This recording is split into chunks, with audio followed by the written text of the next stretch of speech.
होना, ठीक है। उसके बाद महावीर स्वामी जिन कहलाए, उसके बाद महावीर स्वामी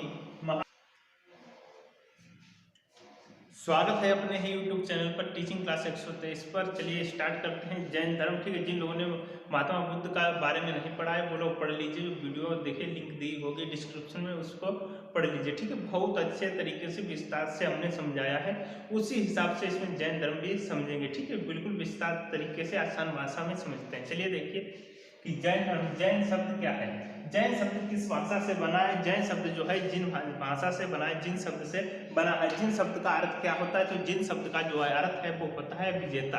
क्या होता है? विजेता, यानी जीतने वाला। जिन शब्द का अर्थ होता है विजेता या जीतने वाला।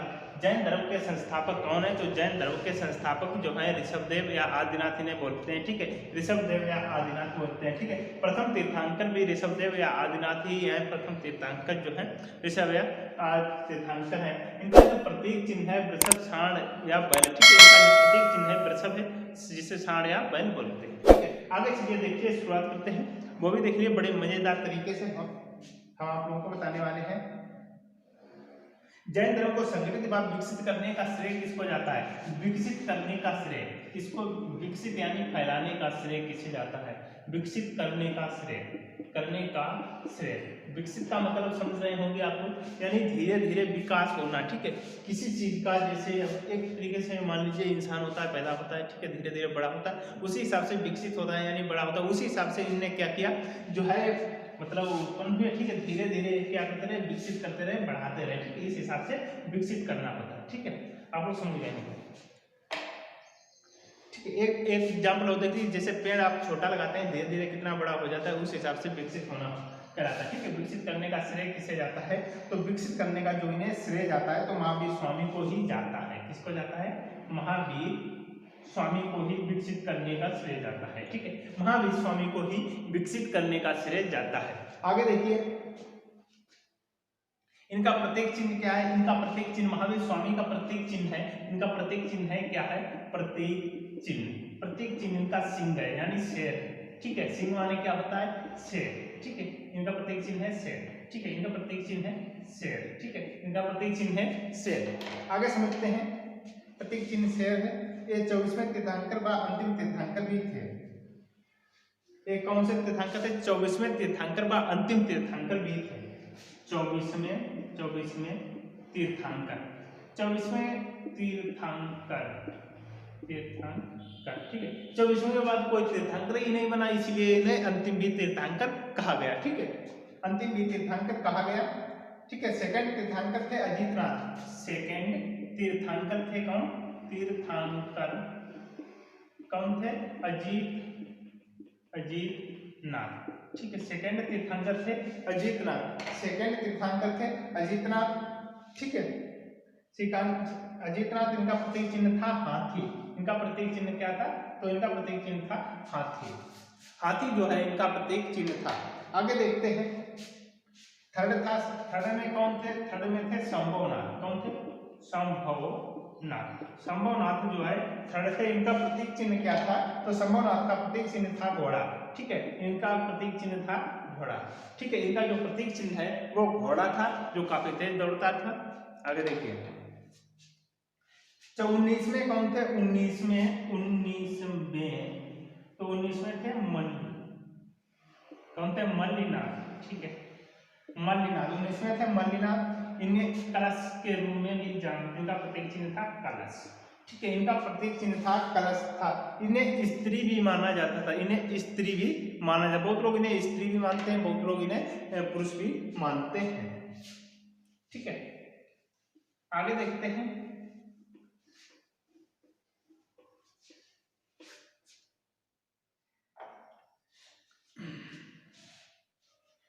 21वें कौन थे?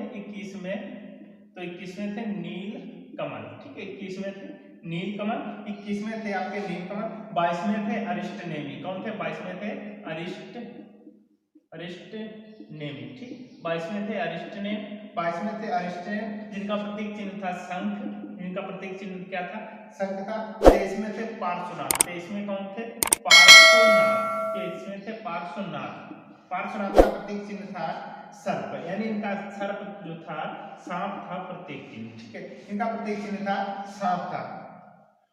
ऋग्वेद में केवल 2 लोगों का उल्लेख मिलता है, ऋग्वेद में केवल 2 लोगों का उल्लेख मिलता है, ऋग्वेद में केवल 2 लोगों का ही उल्लेख जो है मिलता है ऋग्वेद में। आगे देखते हैं इनका जन्म कहाँ हुआ था। जन्म इनका हुआ था वैशाली कुंडलग्राम,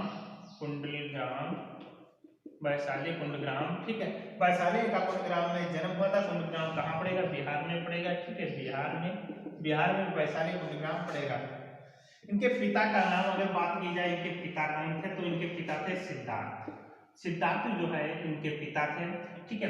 इनके पिता का नाम क्या था, तो इनके पिता का नाम था सिद्धार्थ। आगे देखिए माता इनकी त्रिशला थी, माता का नाम था त्रिशला, ठीक है, माता थी इनकी त्रिशला।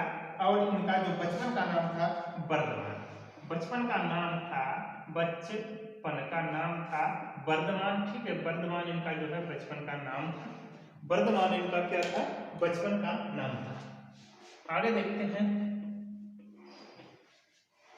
वर्धमान इनका जो है बचपन का नाम था, वर्धमान इनका क्या था, बचपन का नाम था। पत्नी इनकी कौन थी, पत्नी का नाम था यशोदा, ठीक, पत्नी इनकी थी यशोदा, इनकी पत्नी थी यशोदा। पुत्री इनकी पुत्री भी थी, पुत्री का नाम क्या मिलता है, तो पुत्री का नया नाम मिलता है अनोज्या प्रियदर्शनी,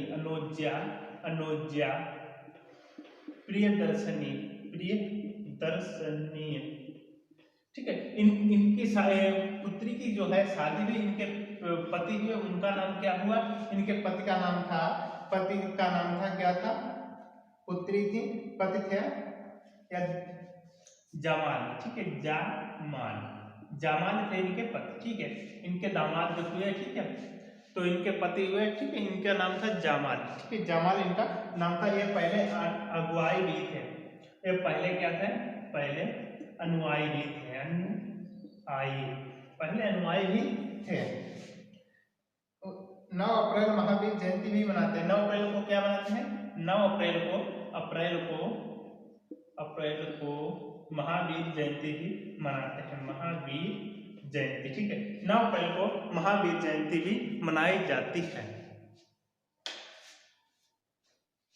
इनकी जो पहली शिष्या का क्या नाम था, पहली शिष्या चंदना थी, कौन थी, चंदना, ठीक है, इनकी पहली शिष्या थी चंदना, ठीक है, इनकी पहली शिष्या चंदना थी, पहली शिष्या का नाम था चंदना, ठीक है। गृह त्याग कब किया था, गृह त्याग करने के बाद ये कहाँ गए थे, तो गृह त्याग करने के बाद ये ऋजुपालिका नदी के किनारे, कौन सी नदी थी इनकी, ऋजुपालिका नदी के किनारे, ऋजुपालिका नदी के किनारे,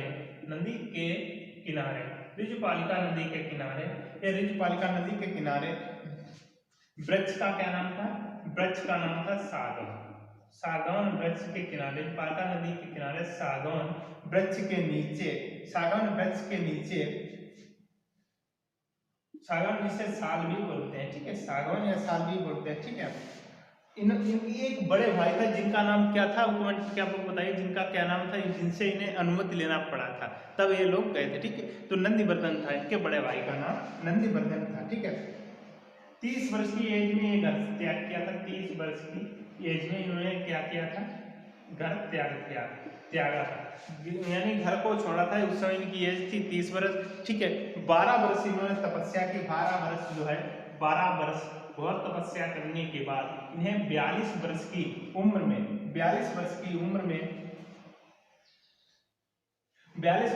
में इन्हें क्या हुआ, ज्ञान की प्राप्ति हुई और ये कैवल्य कहलाए, ठीक है, कैवल्य कहलाए।